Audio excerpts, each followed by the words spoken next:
ஐயனார் துணை அடுத்து வர எபிசோடில் பார்த்திங்க அப்படின்னா எல்லாரும் சேர்ந்து உட்காந்து சந்தோஷமாக சாப்பிட்டுட்டு இருக்காங்க. அப்போ வந்து நிலா வந்து என்ன சொல்கிறாங்க அப்படின்னா, வானதி ரொம்ப நல்ல பொண்ணு.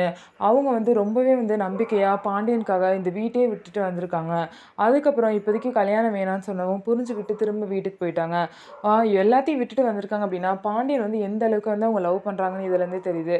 பாண்டியனும் ரொம்ப நல்லபடியாக யோசித்து முடிவு எடுத்திருக்காருன்னு சொல்லிட்டு பாண்டியனை ரொம்பவே பாராட்டுறாங்க. தன்னை நம்பி வந்து பொண்ணு வந்து கஷ்டப்படக்கூடாது அப்படின்னு சொல்லிட்டு அந்த பொண்ணுக்கு என்னென்னலாம் செய்யணுமோ எல்லாத்தையும் பாண்டி செஞ்சுருக்காருன்னு சொல்லிட்டு நிலா பாராட்டவும், நடுவில் சோழன் பார்த்தீங்கன்னா, ஆமாங்க நீங்களும் தான் என்னை நம்பி வந்தீங்க. நானும் உங்கள நல்லபடியா வச்சுக்கிறேன்ல கைவிடாம அப்படின்னு சொல்லிட்டு அவர் கதையை அவர் பேசுகிறாரு.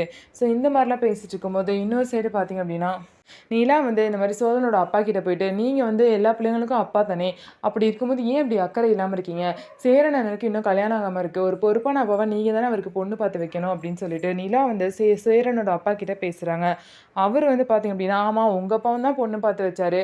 அது என்னமோ உங்கள் பையன் வாழ்க்கையில நல்லாயிருக்கு. உனக்கு வந்து மாப்பிள்ளை பார்த்தாரு. அது எவ்வளோ மோசமாக போய் முடிஞ்சு பார்த்தியா அப்படின்னு சொல்லிட்டு அவங்க அப்பாவை பற்றி பேசிகிட்டு இருப்பாங்க. எங்கள் அப்பா விடுங்க, நீங்கள் ஒரு நல்ல அப்பாவாக இருந்து இதெல்லாம் செய்யணும்ல அப்படின்னு சொல்லிட்டு அவருக்கு அறிவுரை சொல்லிட்டு இருப்பாங்க நிலா.